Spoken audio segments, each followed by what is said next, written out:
Bonjour les élèves, nous continuons à étudier le français au cadre du projet Éducation en ligne. La leçon d'aujourd'hui portera sur le texte narratif, les adverbes et sur le texte d'Azouz Begag, le fumiste. Avant d'entrer en matière, je vous propose d'écouter le document et ensuite répondre aux questions. Beaucoup de parents souhaitent que leur enfant aime lire. Les vacances sont un bon moment pour éveiller ou réveiller ce plaisir de lire. En effet, nous sommes plus disponibles, nous bénéficions d'un peu plus de temps pour entrer en interaction avec notre enfant. Le goût de la lecture passe par le partage et par la lecture à voix haute, comme l'explique Odile Amblard, rédactrice en chef d'enfant.com. La lecture à voix haute, en fait, crée une interaction très riche. D'abord, on partage le plaisir de s'échapper du monde réel pour entrer ensemble dans un autre monde, grâce à la musicalité des mots et grâce à la force du récit. Et aussi, on partage le plaisir d'être côte à côte, un plaisir souvent d'autant plus fort qu'on a connu ça soi-même enfant et qu'on souhaite le transmettre. Mais on n'est pas forcément, en tant qu'adulte, doué pour la lecture. On n'a pas tous pris des cours de comédie. Non, mais c'est pas parce qu'on n'est pas comédien qu'on sait pas lire à voix haute. Et puis, je crois que les parents n'imaginent pas qu'il y a un réel plaisir à raconter une histoire à voix haute, parce que l'enfant se met dans une position de captation de la voix d'adulte. La voix du parent, quand elle raconte une histoire, est différente de celle quand ils sont à table en train de discuter, et une relation très sensible, très affective s'établit. En termes de lecture, est-ce qu'on les laisse choisir le type de lecture qu'ils préfèrent, ou est-ce qu'on les guide dans tel ou tel domaine ?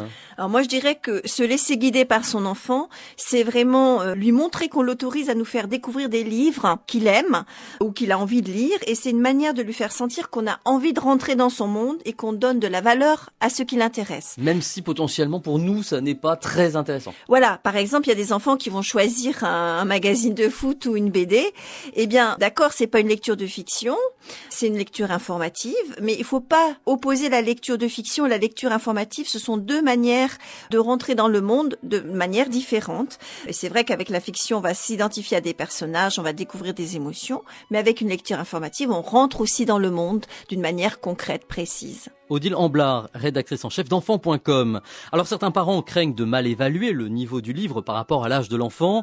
Bien entendu, on peut se faire conseiller par un bibliothécaire, un libraire. On peut aussi se faire confiance parce qu'un enfant ne comprendra que ce qu'il est capable de comprendre. Rappelons également que les enfants ont besoin d'exutoires pour toutes les pulsions qu'ils apprennent à contenir en grandissant, et le livre joue pour cela un rôle précieux. Essayez de réaliser les activités et ensuite vérifiez-les. Vérifions. Quel est le sujet abordé dans la discussion ? Le sujet traité est la lecture à haute voix chez les enfants. La séquence présentée est un reportage. Continuez les phrases. Beaucoup de parents souhaitent que leur enfant aime lire. Les vacances sont un bon moment pour réveiller ce plaisir de lire. En tant qu'adulte, on n'est pas forcément doué pour la lecture. On n'a pas pris tous des cours de comédie. Activité 4.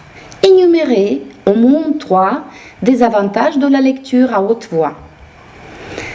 On éprouve un vrai plaisir d'être côte à côte. Elle crée une interaction très riche. Les parents montrent qu'ils donnent de la valeur à ce qui les intéresse. Activité 5.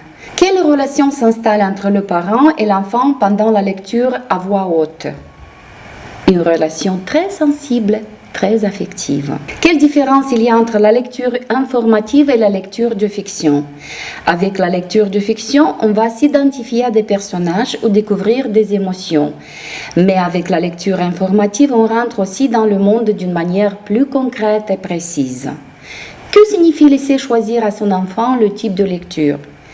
Se laisser guider par son enfant, c'est vraiment lui montrer qu'on l'autorise à nous faire découvrir des livres qu'il aime. Regardez s'il vous plaît l'image ci-contre. Notez pendant 2 minutes toutes les pensées, les idées qui vous viennent à l'esprit en relation avec. Argumentez.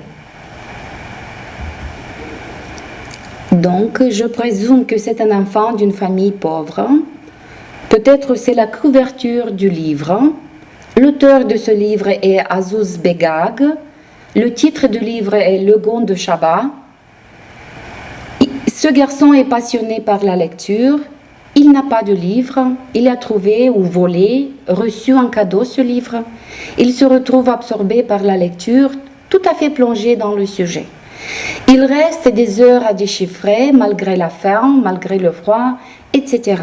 Afin de dévoiler le contenu du texte, je vous propose de consulter le repérage lexical, recopier les mots dans vos cahiers, à côté de leur signification et synonymes. Lisez le texte afin de réaliser les activités.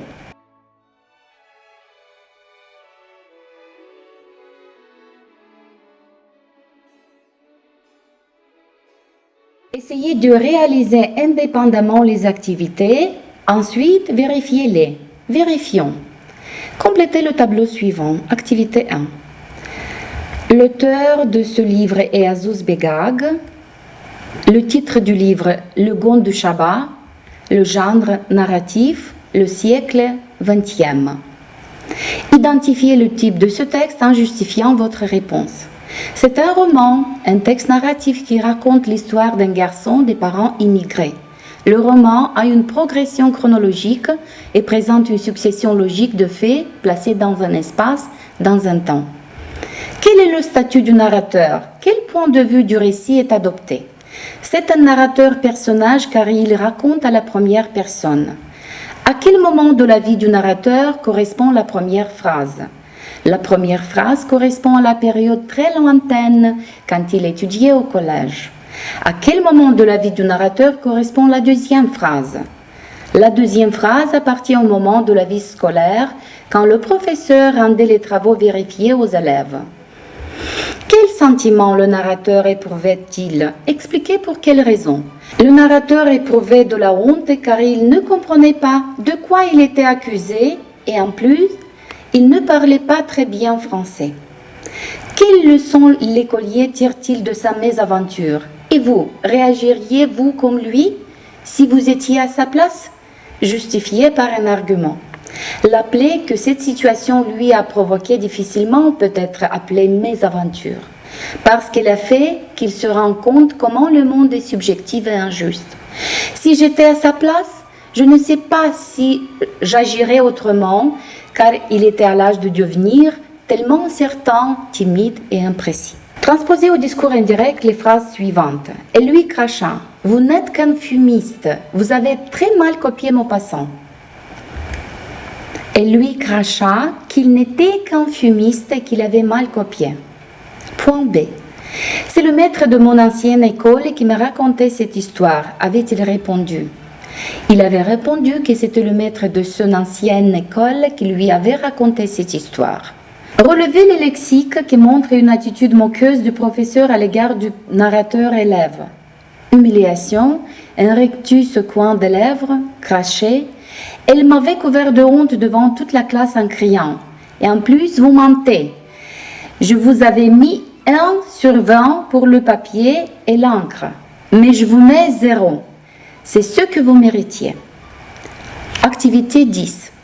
Peut-on condamner quelqu'un sur des soupçons ou doit-on avoir des preuves? Prononcez-vous sur les personnages du texte. Quelle est votre attitude à l'égard d'eux? Comment voyez-vous le professeur idéal? Quel parallélisme utilise l'auteur pour montrer la situation de l'humilié? Qu'est-ce qu'il y a de commun entre l'élève et le vieil homme? Ces 3 dernières activités doivent être réalisées indépendamment. Ensuite, discutez-les avec les collègues et le professeur. Une autre activité recommandée. Rédigez le récit d'une injustice dont vous avez été la victime, en famille, à l'école, entre amis. Qu'avez-vous ressenti? Quelles leçons en avez-vous tiré? Critères de rédaction. Vous utiliserez le système de temps du récit. Vous raconterez votre histoire à la première personne. Vous veillerez à employer les champs lexicaux des émotions, sentiments. Vous respecterez la consigne de longueur demandée, 160-180 mots. Consultez l'encadré. Identifiez dans le texte lu les caractéristiques du texte narratif. Voyons ensemble. Un texte narratif raconte une histoire, des événements, une succession de faits. Il présente un lieu, une ville, un château, etc. Un temps, une progression chronologique, une situation initiale, élément perturbateur, une situation finale, des personnages, une succession logique de séquences, des temps verbaux, passé simple plus que parfait, imparfait, un narrateur, qui peut être narrateur-personnage, narrateur à distance, etc. Nous avons essayé d'encadrer le texte lu dans la narration. Situation initiale. Qui? Un garçon du collège très timide et sensible. Où? La salle de classe. Quand? Pendant la leçon de littérature. Quoi? Le personnage devait rendre la dissertation qu'il avait faite une semaine avant. Élément déclencheur. La dissertation qu'il a rédigée, le travail ressemblait beaucoup à l'œuvre de Maupassant. Déroulement. Le personnage évitait de toutes ses forces le piège de l'originalité. Situation finale. Il écrivait des pages sur la mer, la montagne, les feuilles d'automne, mais Madame Vallard ne l'appréciait toujours pas. Dès ce jour-là, tous les élèves de la classe le considéraient un petit malin, pour ne pas dire un malhonnête. Observez. Vous avez mal copié Maupassant. Furtivement, il l'avait glissé dans sa poche. Elle a rendu indiscrètement la composition à l'élève.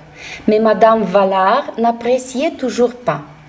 Les mots ingrats, vous avez observé qu'ils sont des adverbes.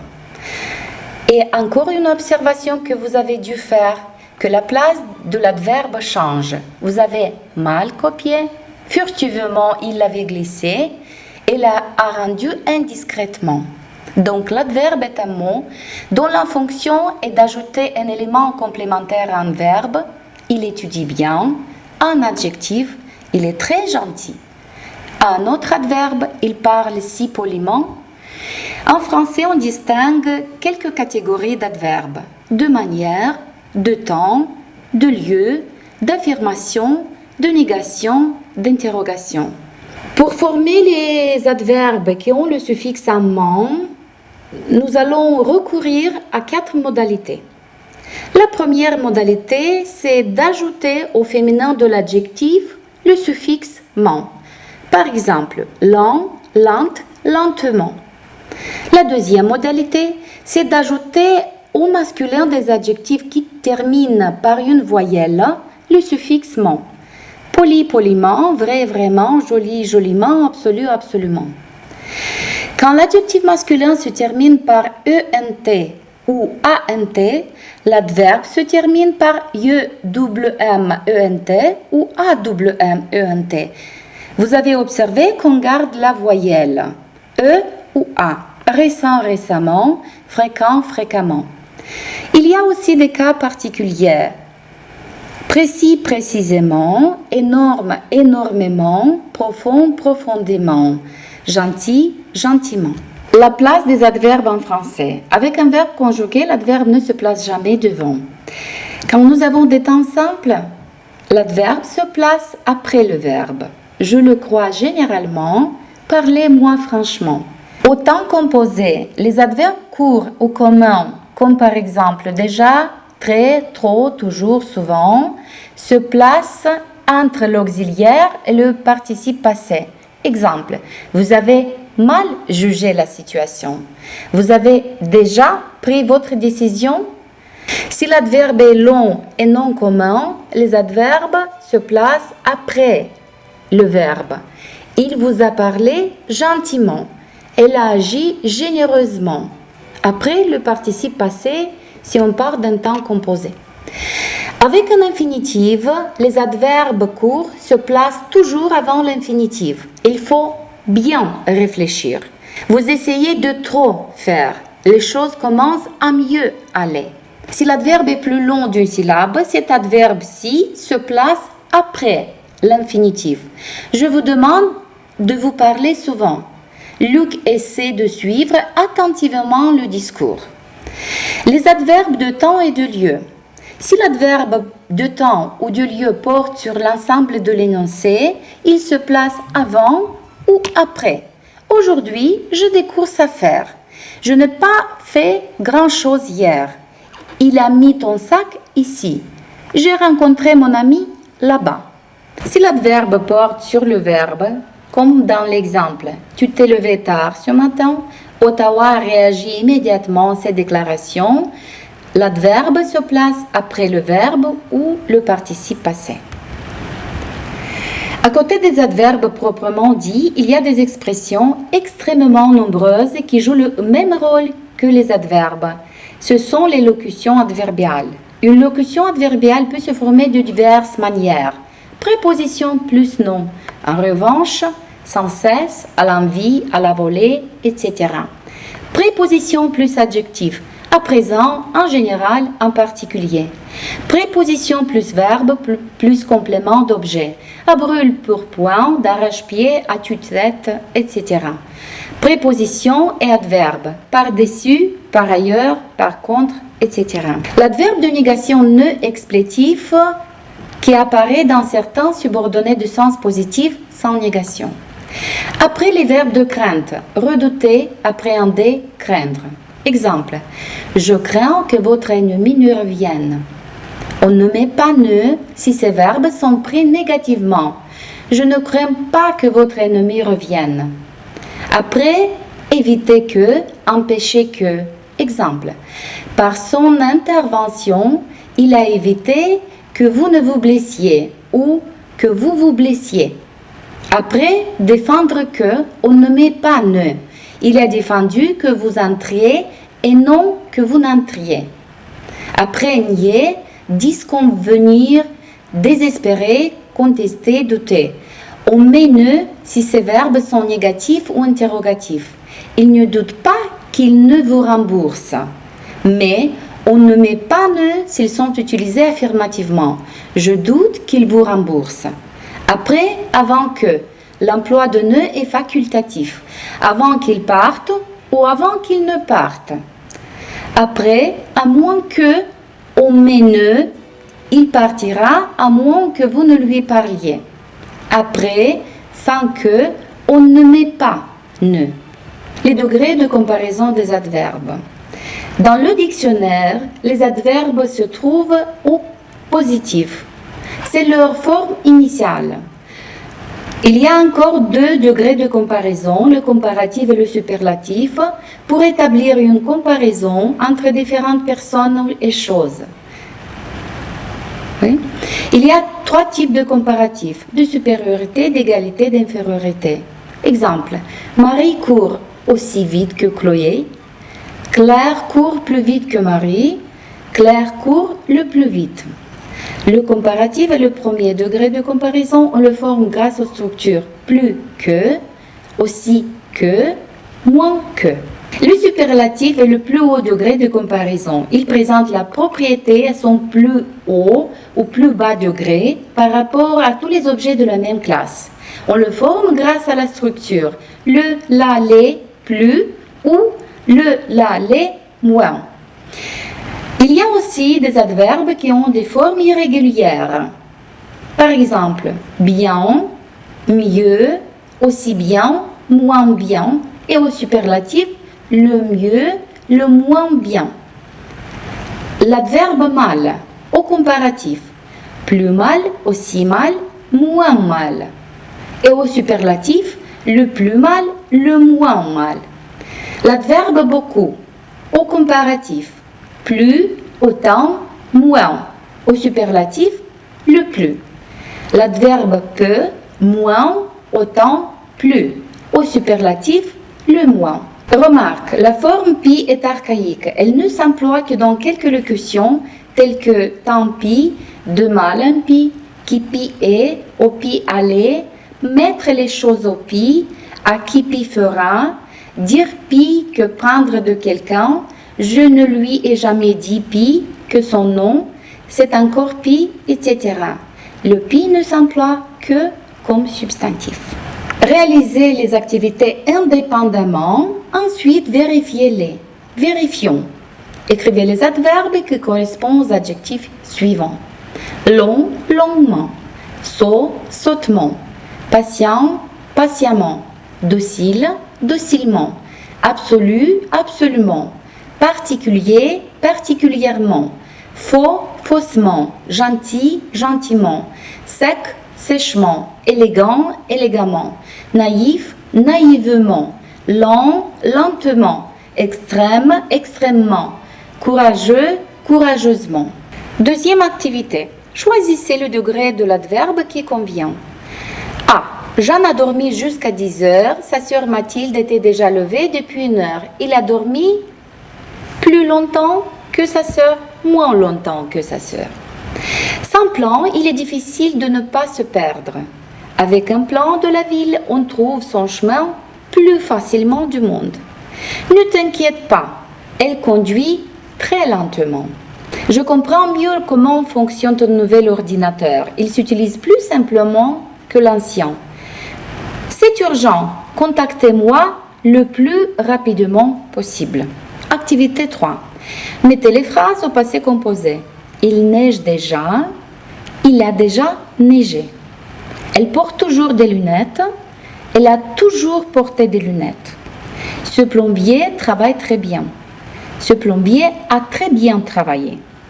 Vous ne mangez pas assez. Vous n'avez pas assez mangé. Je comprends mal votre explication. J'ai mal compris votre explication. Marc parle peu. Marc a peu parlé. Cet enfant apprend vite à lire. Cet enfant a vite appris à lire. Un entraînement plus ludique pour vous. Essayez de réaliser indépendamment, ensuite vérifiez si vous avez bien fait les activités. Premier point, de façon agréable, agréablement. De façon aimable, aimablement. De manière attentive, attentivement. De façon complète, complètement. De manière difficile, difficilement. De façon discrète, discrètement. D'une manière douce, doucement. De façon fabuleuse, fabuleusement. De manière facile, facilement.